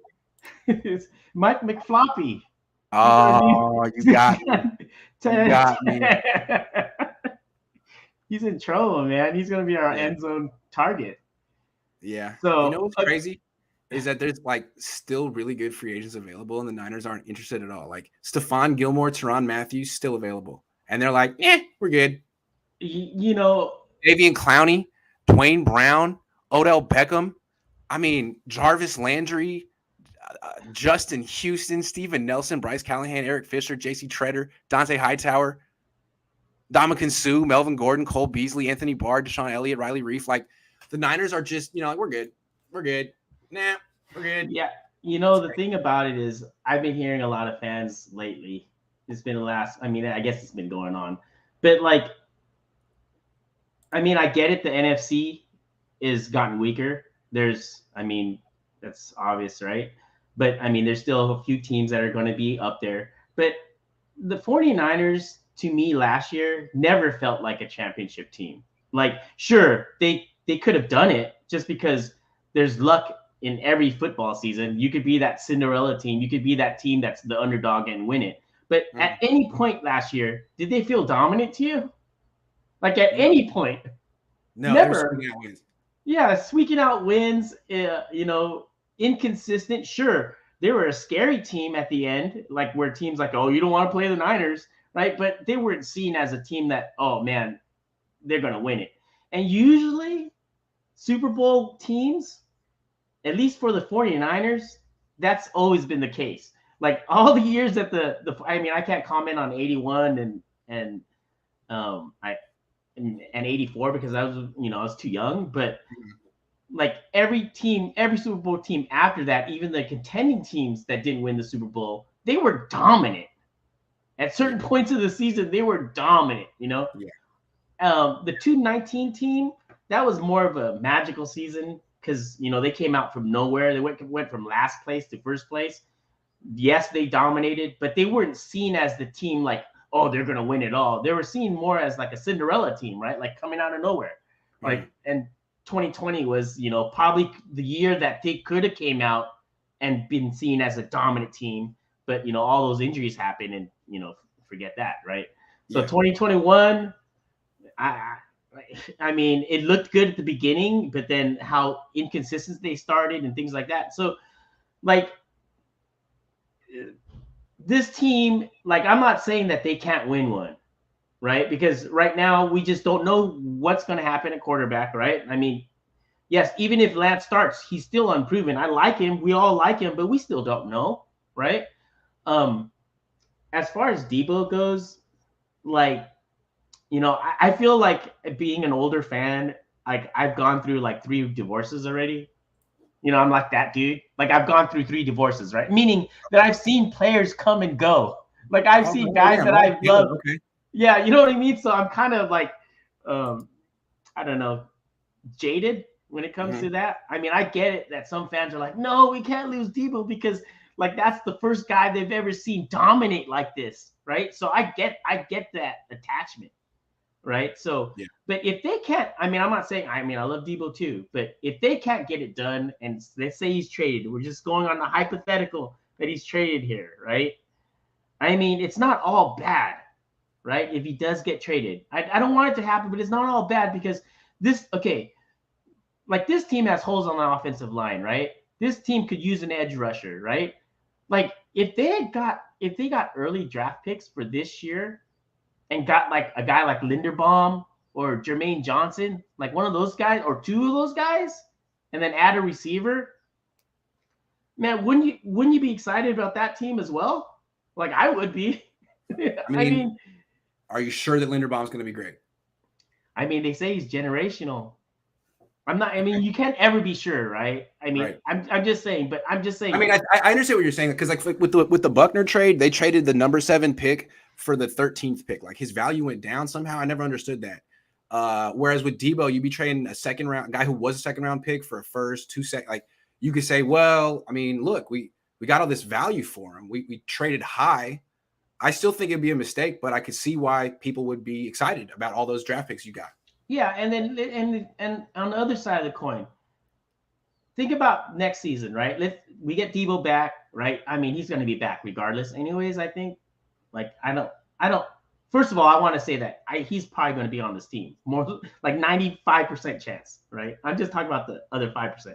But is it that wild to think that Brandon Ayuk might have better numbers than Deebo or the same numbers? Like, I mean, it's not that wild to me. I'm not saying that that's going to happen, but it's not that wild. It's out of the realm. It's not out of the realm of possibility for sure. Yeah, because it's like, I mean, Jesse had a good stat, pointed out a good stat the other day where he was saying that in the NFC Championship game, Brandon Ayuk was like open 17 times, and he said it wasn't just open. It was like. It wasn't just like, okay, maybe he's open. He was open, right? So, I mean, don't get me wrong. They're different players. Like Deebo is explosive. He is a touchdown waiting to happen. But he has his faults too, you know? Like his catch radius is not that great. He drops the ball more often than you would like to see for a franchise wide receiver, right? So one of the things also is like, I get it. I mean, the thing about Jerry Rice, like when you watch Jerry Rice play, he caught pretty much everything. He never let you down. Like, I mean, sure, he had his drops here and there, but for the most part, he caught everything. And you don't get that with Deebo. I mean, you know what I'm saying? I haven't seen it. I don't have the same faith I had with Deebo than I had with Jerry. I mean, it's early, right? Because Deebo's in like his 3rd year or whatever. But I'm just saying that it's too early to be talking Deebo and Jerry. I feel you, man. I got to take more calls. Thanks for calling in, Swan. Sorry, you always kill it. All right, later, man. Rod, what's going on, Grant? What's going on, Rod? Nothing much, man. Just want to put a few words in here. Add my 2. I think that 49er fans can calm down with the trades that everybody's talking about. I think, like I know Grant since Mobile, Alabama in the Senior Bowl, Deebo Samuel was somebody that he coveted very highly. And, you think about since Kyle has been here, I think Deebo Samuel, Jalen Hurd, John Williams, the running back out of Utah, the 3 guys that he just really wanted. So I just can't see him letting them go just like that. I think you made the comment with the Ponte the other day about Trent Williams at the last minute. It looks like they weren't going to re-sign him, and then Grant, he made it happen. He got the big contract. I don't see anything like that happening, man. I think, stop playing.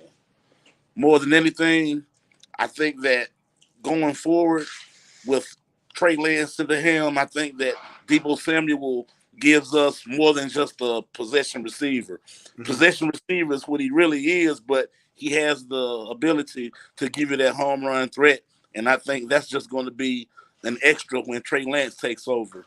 I think it seems like every team is really excited to pay these wide receivers. Like for example, the Packers couldn't afford Devontae Adams because they're spending $50 million on Aaron Rodgers, but the Raiders are happy to spend it. The Chiefs couldn't afford Tyreek Hill because they're spending $50 million on Patrick Mahomes, but the Dolphins are happy to spend it. The Niners are not spending a lot of money on quarterbacks. Once Jimmy's gone, they should be happy to spend on Deebo Samuel. I don't see why this is an issue. I don't know if it has anything to do with that crap that they used to say in the beginning, brick by brick. But it's like you say, man, you got a player that produces, pay the guy. And, contrary to what some of the fans may believe, I'm like you, man. George Kittle, I don't want to see George Kittle go. But George Kittle is closer to his 30s. Yeah. Furthermore, he's been injured for the last 2 seasons. Yes. Even Nick Bosa. Glad to see Nick Bosa have a comeback year like he did. But the fact is this guy has a history of 2 ACLs. Yeah. So if you have to do process of elimination. The guy is going to probably have the bigger chances of having the regrets. And those would be the 2 guys that I would think. Because without Deebo Samuel, Jimmy Garoppolo doesn't even look good. So, no, neither does Kyle. Right. Neither does Kyle. Yeah. As great as his scheme is, his offense hasn't been anything without Deebo the last couple of years. Yeah, you need somebody that's explosive. Outside of Deebo, who do hell that's explosive? I think that maybe it used to be Mostert. It used to be Mostert, but now it ain't.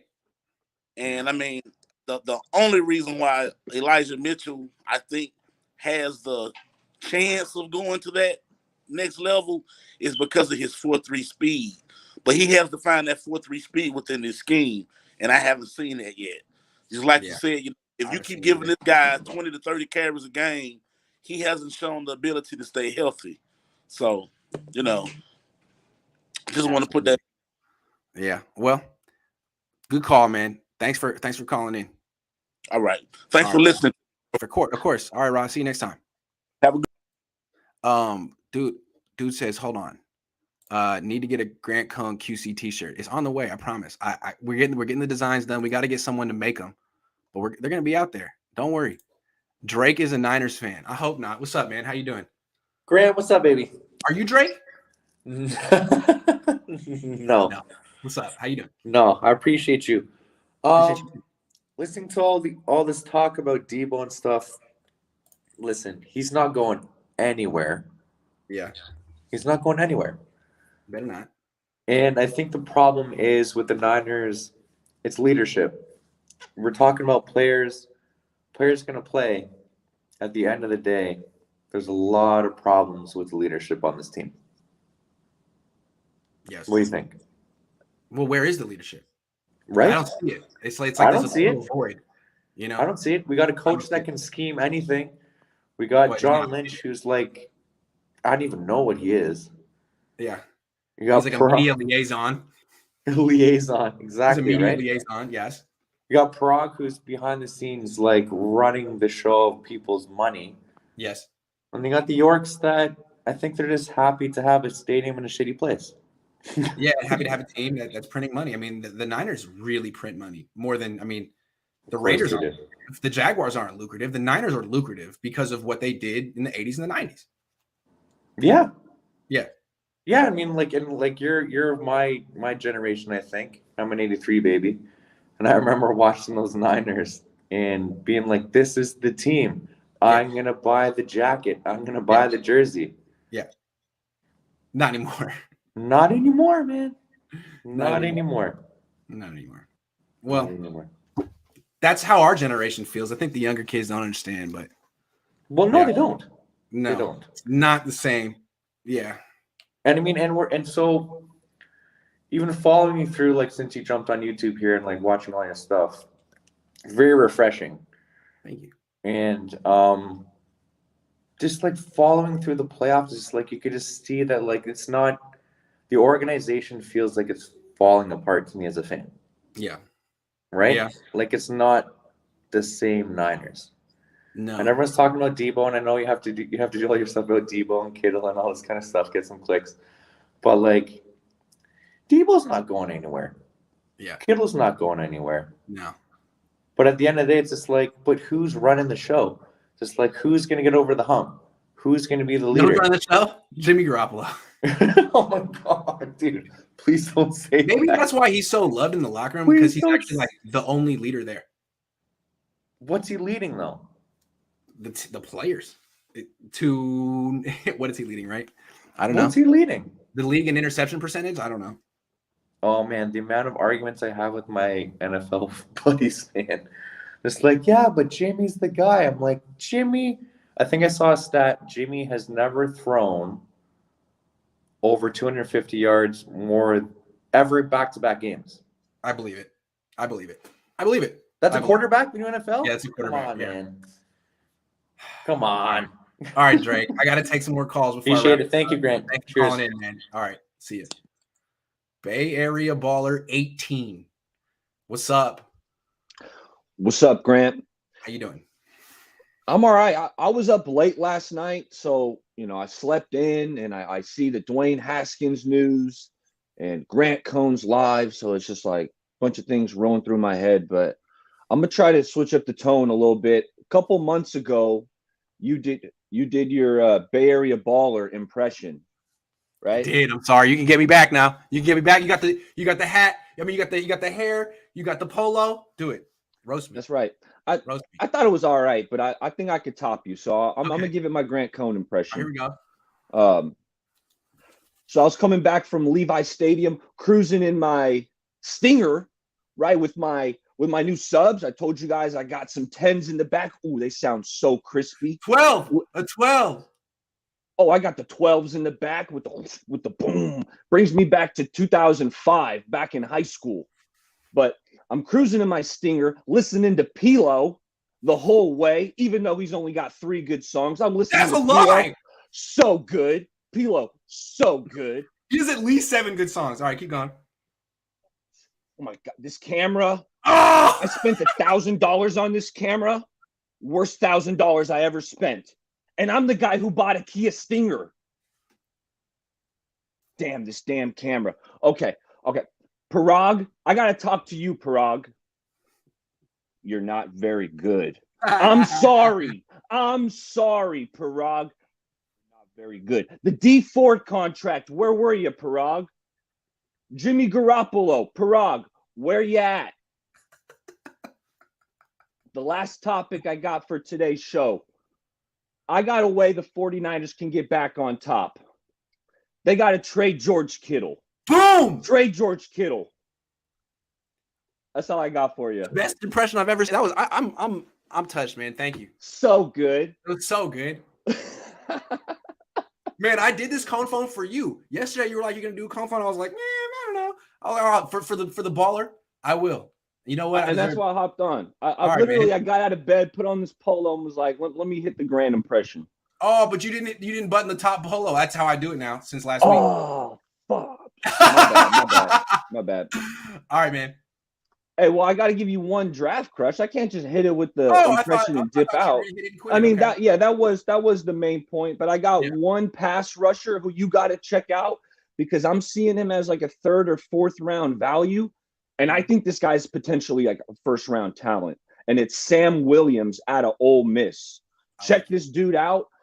The only thing, Grant, and I got to shout out that Niner guy because he was the one who put me onto him. Said, "Hey, baller, you got to check out Sam Williams out of Ole Miss." And who I absolutely loved, but he had a domestic issue in college. And it's like the charges were dropped, right? So it's like, there's such tricky situations, right? Each one is different, but just what I saw on the field from Sam Williams, this dude is spectacular. He's got the size, the speed, he's got the pass rushing tools, the hands, he's dipping down low, he's got good bend, ran the 4.6, so he's explosive. So check out this dude, Sam Williams, because I think the dude's a baller. I definitely will, man. Thank you. And I'm going to put that impression on YouTube, and it's going to do numbers, dude. You killed it. I deserve that because my impression of you wasn't even that good. Yours was much better than mine. It was much better. So. A+, 10 out of 10. That was like a windmill dunk on me. I appreciate it. Have a good one. All right. Later. Don't mess with Bay Area Baller. He will get you back. Chris is a new member. Thank you. Bryant, email me, grantcohn@gmail.com. Holler at me. All right, let's talk to Justin. What's up, Justin? What's going on, Grant? How are you? Good, man. Where are you calling from? I'm calling from Hollywood, man. I was just about to hike Runyon Canyon and my service started getting bad, so I turned around to get a better spot to talk to you. That's what's up. Cool. All right, man. What's on your mind? Number one, man, they better not mess up this Deebo deal. Like, I think that the Niners totally mishandled the Jimmy Garoppolo deal. Like, yeah, you know, John Elway, whoever the person who does the hiring and firing, should have right after the Los Angeles loss on the plane ride back, sat beside him like the Godfather movie and been like, when we get back, we're going to cut you. The boys are in the back drafting the statement right now. How do you want to handle this? You know what I mean? Actually, you like, can't even be on the plane. Bro, I would have been like, look, they're going to have your stuff at the box office. Don't even go back in the locker room. Like, we'll hand it to you outside. No, we just got you a flight on Southwest. You're going to be flying on Southwest. We got your Uber back. That's how much we care about you. Yeah, shared if they still do that. But yeah, man, I think that they better not mess it up.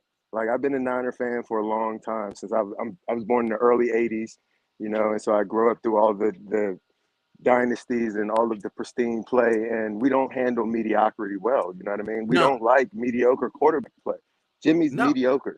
It's the same thing that's going on with the Lakers right now. Like, the Lakers are mediocre to bad, and people are losing their mind. This isn't what Laker fans signed up for at all. Yeah, no, I can't talk trash if we're not winning Super Bowls. We need to win Super Bowls, bro. Like, I don't care about going to an NFC Championship game. Exactly. Yes. The Niners, the Lakers, the Yankees are kind of similar teams. Like, they're not necessarily the most successful, but their fans expect it. Freaking expect it. Man, we set the bar. Like, we were the first team to win 5 Super Bowls. Like, now we're falling behind. We need to pick up the pace, and we need to figure out what needs to be done in order to win the game. Right. Get some defensive players, find somebody who can go get the ball. Exactly. Yeah. You know what I mean? Find somebody who can intercept passes, create turnovers, and create cap space by getting rid of Jimmy. Yeah. Period. That would help. That would help. Are you from the Bay, or were you a Niner fan from I LA? am not. People always ask me that. I'm from Virginia, man, so I should have been a Washington fan. And all of my family is Washington fans. But like I said, I don't like mediocre, and I don't like mediocrity. And Washington can My offer me cousin's nothing from Virginia, and he's a greatness. Washington fan, and it's just like, it's like a sick joke. Like, you know what I mean? Yeah. It's like a waste of time. Yeah, pretty much. No, I actually woke up and texted my cousin this morning because I saw the Dwayne Haskins stuff, and he was telling me like how he was, you know, he had just watched Dwayne Haskins' story this morning and didn't even know any of that happened. So it's crazy to think how young. Terrible. I just saw like a video of him from 2008. He looked like he was 9. It was like, whoa. Anyway, my condolences to his family. Yeah, terrible. Anyway, I'll see you around, Justin. All right, yeah, thanks. Good call. Thanks, Brett. Yeah, thanks, man. The Ramelia Sports Report, man. The Emerald Grant Cohn. How you doing, man? Last time we talked, it was all about Jimmy. Now Deebo is hitting the fan with him. How does that make you feel as a Rams fan? Like I said, we get a kick out of the Niners. I don't remember last time we talked. I was telling you how it's like Christmas, or every time we talk, it's Christmas at a Ram fan. You know, we were waiting on Bobby Wagner, and there he is. You know, Eddie waiting on Tyrann Mathieu. He's got to come down. Yeah. It's Tyrann Mathieu talk. We're all in. Now, here's the thing. Maybe I would talk to you kind of jokingly that maybe they threw in the towel because they said, you know what? We got pretty close with Jimmy. We're going to have to just also, too, I want to get to this, but does Kyle really have it in him to want to develop a young quarterback? Does he really want to do that at this point? 5 years, 6 years into the Niners tenure. I mean, that's a hassle. But so now we have Wagner. Now we're working on the rumors, Matthew. So we'll see what happens. But this Jimmy talk is crazy, Grant. I cannot believe that they still have Jimmy on the roster. And they don't, and like you said, they're like, nah, we don't need that free agent. We don't need this. What I wanted to say was the Rams are going to be all in until Stafford and Donald retire. So that's about another 3 or 4 years. So maybe they're biding their time when the Rams start coming back down. Who knows? Because they're the only real competition in the NFC West for the Rams is the Niners because of the run game and the way we match up.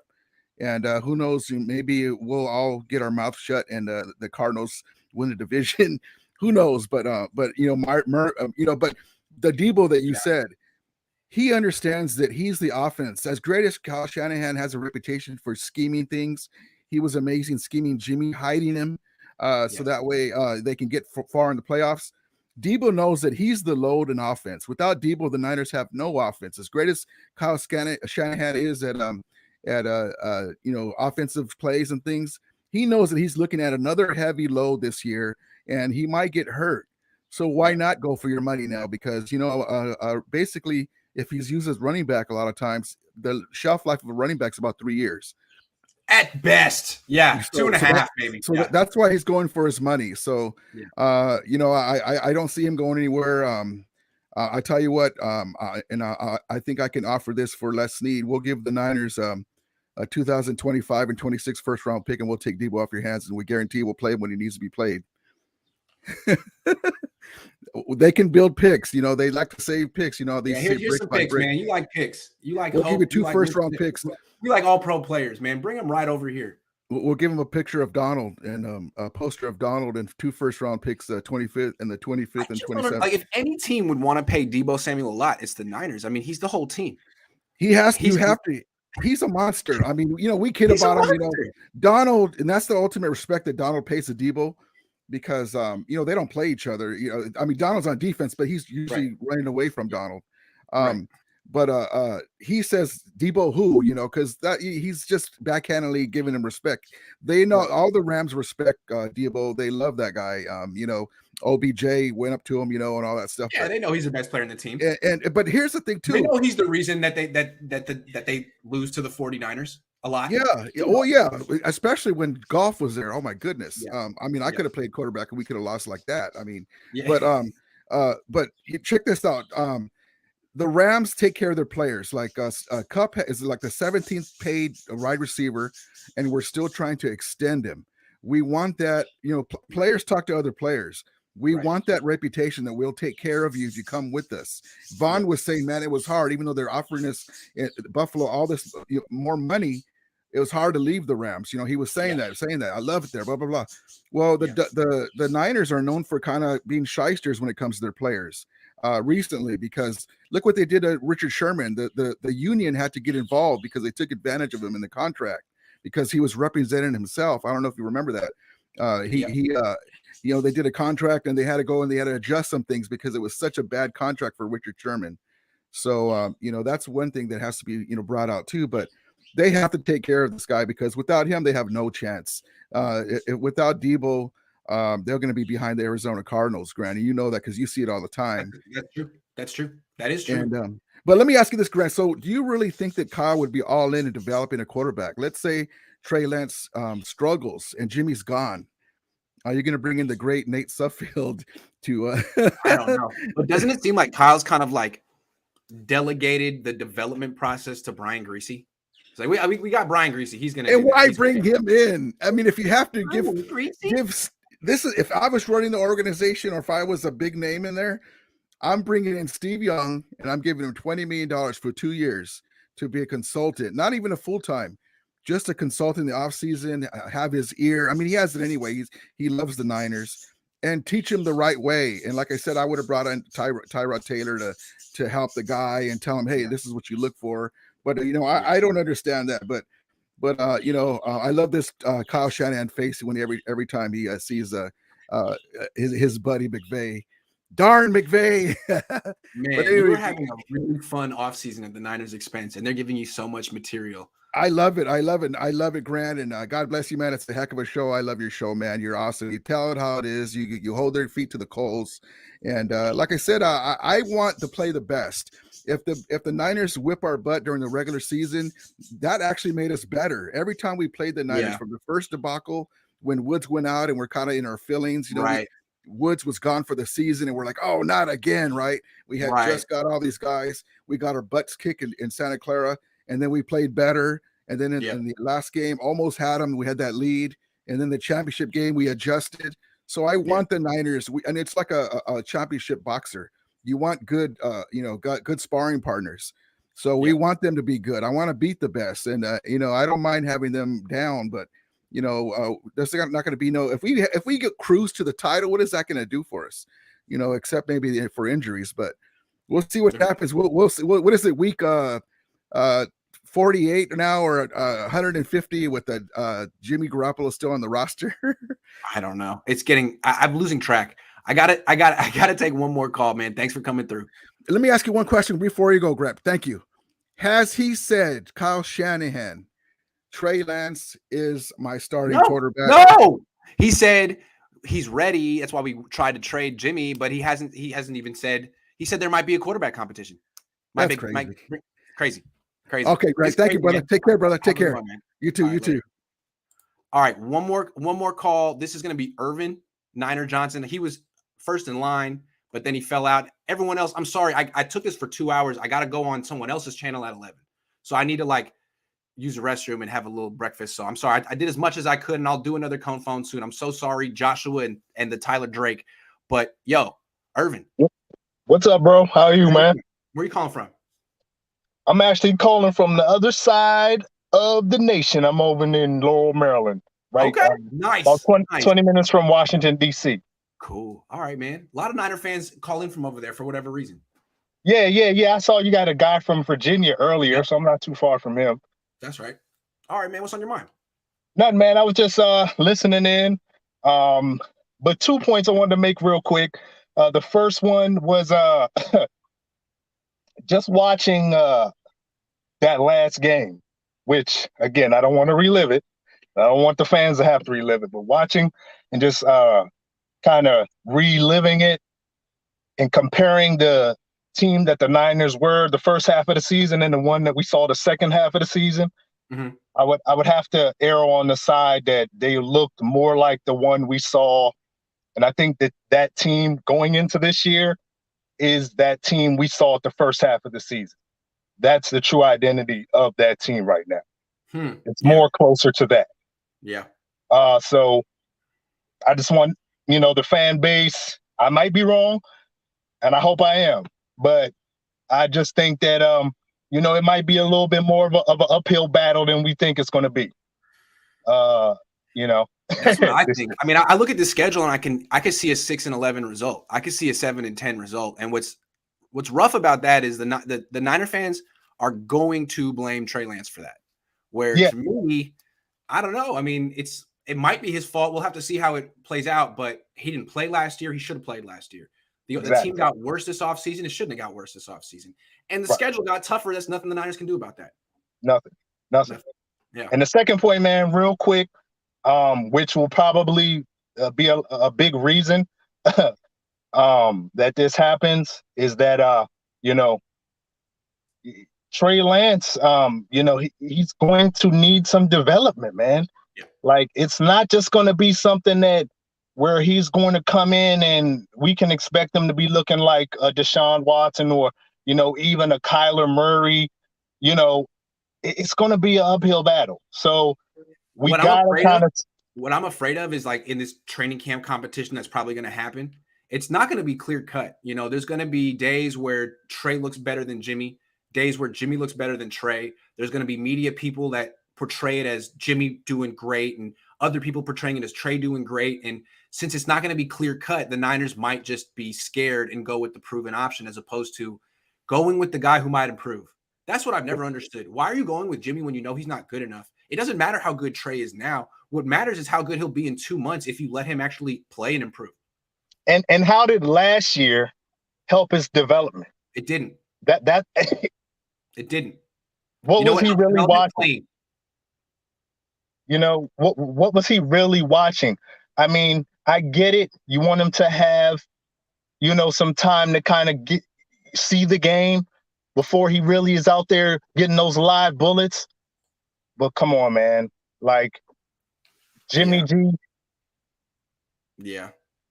Sorry, your screen froze. And now your audio froze. Did I lose you? Well, sorry. It was a good call, though. I'm going to be on again in 10 minutes. I don't know if it's live. Hold on. I don't know if it's live. It's on with Mariah 49er Faithfully, as you guys all know Mariah, right? If it's live, I will retweet it and put it on my Twitter. If not, she's going to send me the video and I'm going to put it on my thing. So Joshua, sorry I didn't get you. I got to go and be on another channel right now. I promised. So I'll be back and doing the Cohn phone again. Josh, if I see you again, I'll jump you to the front. All right. Peace.